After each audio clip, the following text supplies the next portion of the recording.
I'm pretty sure that we are on track to start the Lenny Peters Duke versus Oxford race. We will have Duke University A and Duke University B versus here it is right here. Oxford. And you can see the boats lined up here. So what's so interesting is that the two boats, they know each other so well, right? They practice with each other, they train with each other, they eat together. So I think they know going into this how the boats are going to end up and line up. It's really that Oxford, that wild card boat. Now, I'm going to want to know, I can't tell who's who. I think Duke is on the two inside boats, so your right and your left. Yep. And then Oxford's on the outside right there. So at the starting line, we talked about getting that lead early. In the 8, it's a little harder to get that kind of lead, right? It's really difficult. So if you're the coach here, what are you telling your crews in those first minute and a half?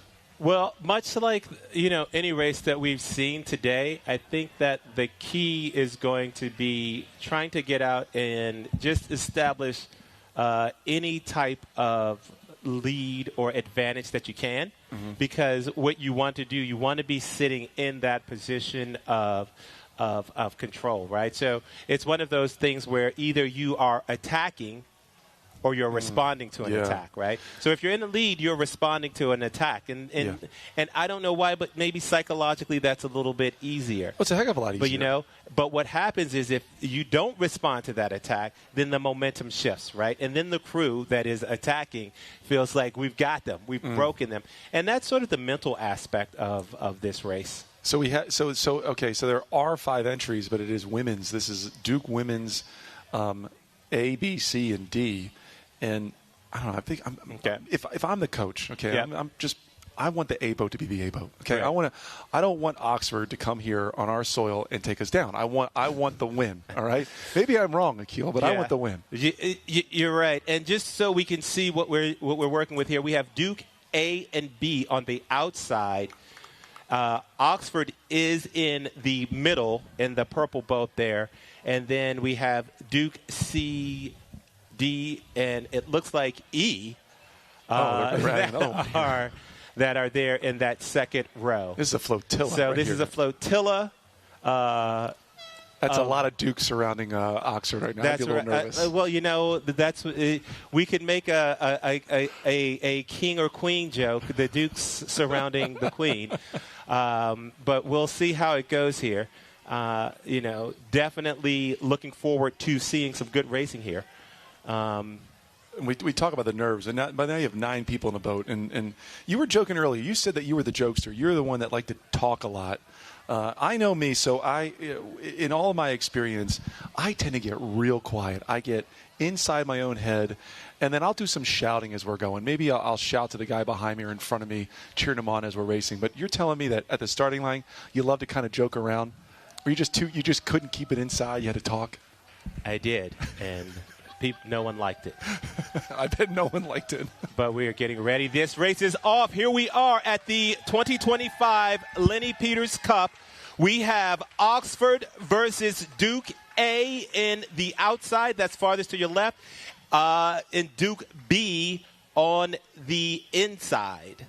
So here we go. It looks Duke as though already taking it's real close. I mean, within a seat or two, but definitely taking that strong lead. Yeah, it looks as though maybe Duke got out to a little bit of Duke A got out to a little bit of a start there. They were fast off the start.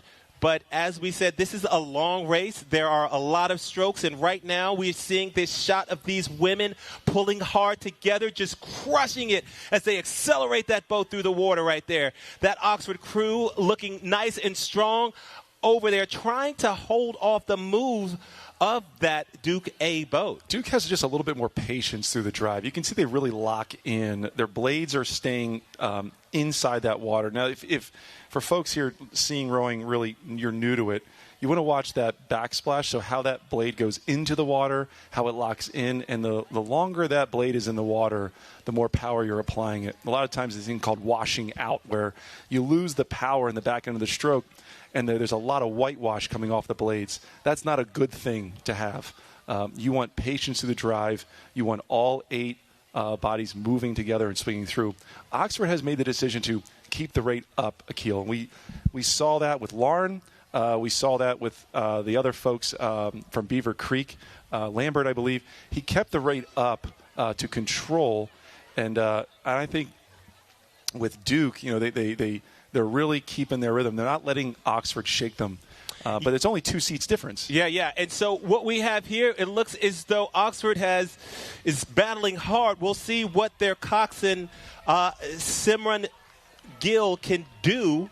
She learned to cox at Stratford upon Avon. And then continued at university. She's undergrad in physics. So we'll see if she can call them up to rein in that Duke crew. A lot of racing to go. And it looks as though Duke A and B are battling pretty hard together. And this goes back to the question that we raised earlier of whether or not these are even boats or whether or not the coach has decided to put out, a first and a second boat.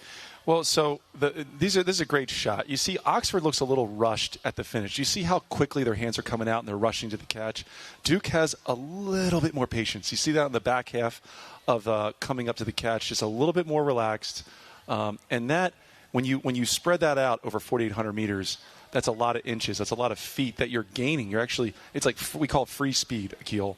Yeah. And Oxford just looks a little too frantic on that back end of that stroke. Yeah, and you can see right here. Now, this is going to be interesting to see how this shapes up as the coxswain from Duke B attempts to get into that inside. You can see her sort of scooching over there a little bit because they're going to have to make that sort of like turn around the corner. And so what is going to be happening, she doesn't want to be in a place where she's going to impede Oxford, right, because you can't do that. But she does want to be able to get her crew into a place where she has clear water to get into a better position. She's already starting.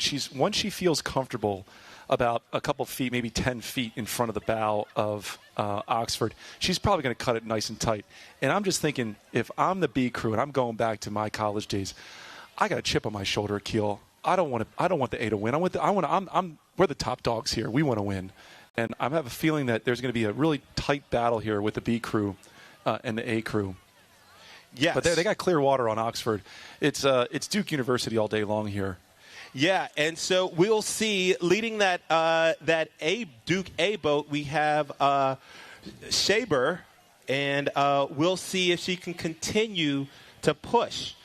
We have the coxswain Herrick, who we were talking about in that B boat there, really making the decision to push her crew to get into a position where they could push over into that inside lane and sort of just get a better position in the race. Real sharp rowing here on this side shot right here. One thing that rowers we want to do is we get that blade in the water quickly at the catch. And old coach used to say, stop waving at me, because I'd have the blade up too high and I couldn't get it down in the water. Top-notch rowing and great coaching here at Duke. And they've had a couple changes over the years, Akil. Yeah, definitely a lot of changes in terms of their coaching staff. And so right now it seems as though they're settling down. And, when we had the chance to talk to one of the coaches, what really stuck to me, we talked to Wendy Davis a little bit, and the thing that stuck out to me was that she said the athletes have been focused throughout it all. Yeah, only one left. And to be rattled, there we go, a great shot there of that Duke boat pressing hard, pressing along. And what you want and that's what you want. And that speaks to a sort of maturity of the athletes to be able to go through these different transitions and to maintain sort of, to maintain their consistency and effort. Yeah, getting recruited by one staff and then say 2 years later, halfway through, where it starts to get really hard. Collegiate rowing gets hard junior, senior year.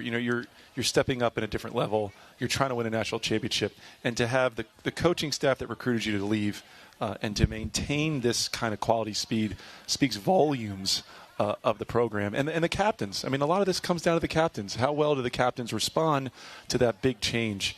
And right now they're putting on a show here in North Carolina. It's good rhythm. It's good rowing. It is a great rhythm and a great rowing. And just a little bit about this this Duke crew here. I believe that's Duke A right there. It is, yeah. And we can see them looking nice and strong there. This is where it gets hard, right? So 6.5 minutes in, you would think you're done rowing, right? You're already about 2,000 meters in, but no. You have a whole other 2,800 meters to go, if not and more, where they are. This is where the coxswain is going to start to say, breathe, controlled, relax, and what's so great about I love sweep rowing is that you have someone to remind you to breathe. You know, you in your single scull and the folks that we saw earlier, they have to remind themselves. But when the lactic acid is built up, when you're behind or you're ahead or whatever, you have someone there to remind you that you're in the race, you're doing well, stay focused. And this is a great shot. Duke University A out about a 2.5 length lead. Yeah. And that's one of those insurmountable leads. Am I right on that? What do you think? Yeah, well, I'm a never say never. We spoke about this before. Yes, that is a strong lead. But, I think that the impressive thing is that this boat here is being led by Cecily Shaber. And she's an experienced rower, as well. And so, she's had some U19 racing experience at the 2024 St. Andrews. So she's not going to be rattled. She's going to know that, I'm here to do a job. So she's leading that first 8. So let me tell you about her. So I know a little bit about her actually, and St. Andrew, hold the S. It's not St. Andrews. I got yelled at a lot for that. Is a strong, powerful team in Georgia, Peachtree, Georgia area. And a couple years ago, they made the conscious effort that they want to win a national championship, and she was part of that push. Yeah. There was 3 years, and they continue to be great. They're a nationally ranked top 10 crew. Yeah. And she was competing at such a high level. This is second nature to her. Yeah. Leading this boat, this is what she did every day, all day for many, many years. Well, the sophomore leading that Duke B boat, Grace Matos, is not without her own distinctions, and she is racing hard to see what she can do. And I think that in all of these boats, there you go, a great shot of that Oxford boat there, and you have leading that Oxford boat, excuse me, got a little bit of a choke in my throat. You have Lily Young. Leading that Oxford boat. They've come all the way over. You can see her take a quick look over there, a quick glance at what is going on. And so this is great. I just want to point out the blade work. Harry Parker, a famous coach from Harvard, 50, how many years, Akil, was he at Harvard? There's a great book that I read called The Sphinx on the Charles, and he talked about blade work, that he only cared about what the blade was doing. He spent more time watching the hands and the blade than anything else. He didn't care what else was going on. And when you get real tired, when you get you get behind, blade work is the first thing to fall apart. Yep. And that was what's happening with Oxford. Now, here's an interesting thing. What are we doing here, Akil? So here you have that Duke boat there. They are making that wild turn there. That's the first boat.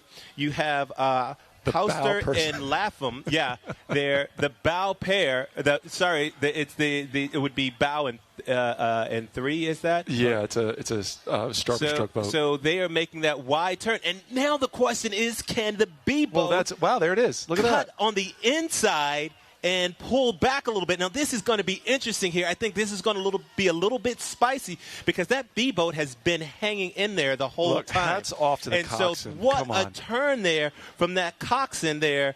That picked up 2 lengths right there. It indeed it did. And, this is the type of things that happen when you've got 4.8 kilometers a ride. So if I'm the coxswain here, I'm fired up. You just got your crew back into the fight. And anyone here that's been inside this kind of race, when the bow person can sense or feel the crew in front of them, things start to change, right? Yeah. And especially the crew in the lead, you might start to see sloppy blade work. And they're starting to, what we call sky the blade. They're starting to row it in. Now, they're strong.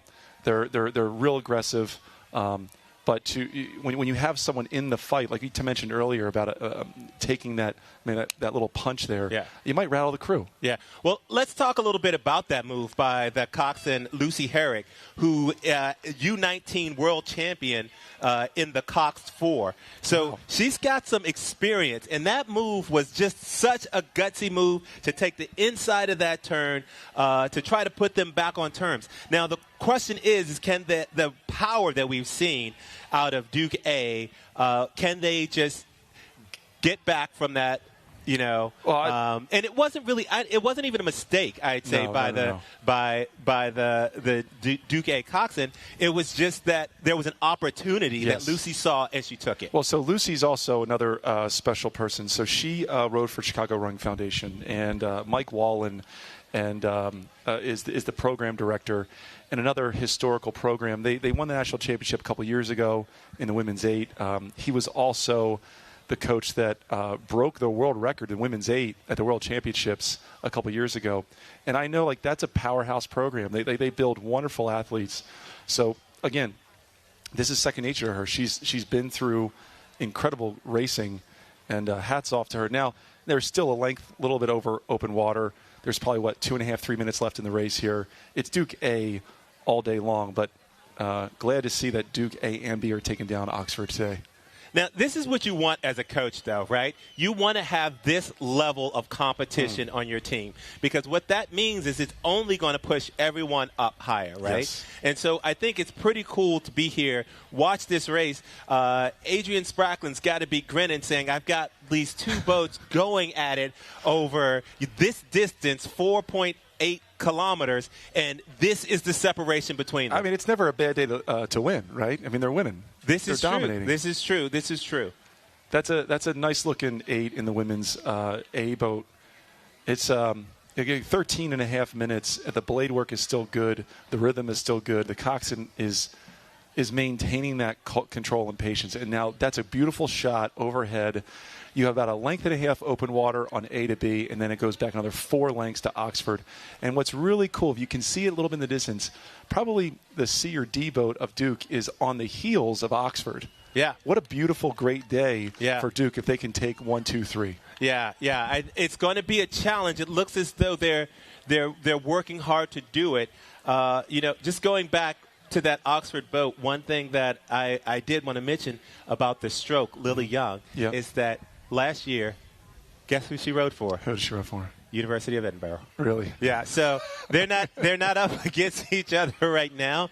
But can you imagine the what that's like? But here we go. We have back another great shot. You can see that Duke boat just getting those oars in there together, just rowing nice and strong. That's just confidence. Great finishes. You look at that finish, it's just out of the water together, just nice and strong. And deep puddles. And one thing, they're all doing this together. You don't see a single person in that boat slacking, right? Everyone's hustling, and here they come on the final turn, about 400 meters to go, 300 meters to go in a long 4.8 kilometer race, and you get a chance to see collegiate rowing at its best right here. And Duke's that team that has been on the outside looking in for a while, right? They're not a national championship crew like you see Texas or Stanford. But I think the coaching staff now believes they can do that, right? They have all the tools you need to win a national championship. Great athletes, coaching staff that believes in them, the school believes in them, and the AD. When you have that perfect collection, anything can happen. And they're starting their fall season in a great way. And there's a great shot of that Duke 8 looking nice and strong from Cox. We have Herrick. In 8, Matos. In 7, Zolman. In 6, Belschig. In 5, Amos. In 4, Hess. In 3, Lapham. In 2, Hausler. And in Bow, Vitry. They're going to be happy with that performance, I think. So now here's a fun little thing. You got a length open water of the Duke, possibly C or D boat, and coming into Oxford. And it's Oxford. Oxford's going to have it in 3rd place, but that's got to feel good for the coaching staff here at Duke that they're this close. And remember, they started also. They had a big. There was a time gap, right? So there's a chance that the Duke C or D boat has taken over in terms of time for Oxford. Yeah, and we'll have to wait till the clock tells us whether or not that is true. But right now, it looks to me as though this Oxford crew coming all the way over from England is putting in that final bit of work, trying to fend off that Duke boat that's just brought the rating up and is crushing, moving every stroke. This is racing right here. Wow, what a final push from that Duke Sea boat. But, comical thing. Like, how about the two gentlemen there in the double right there? Just seeing two incredibly fast eights surrounding them. That's a scary moment for those guys.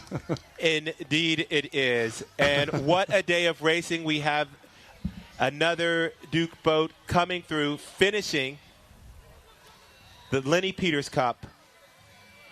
It's exciting Oxford when you have that many entries. Versus Duke.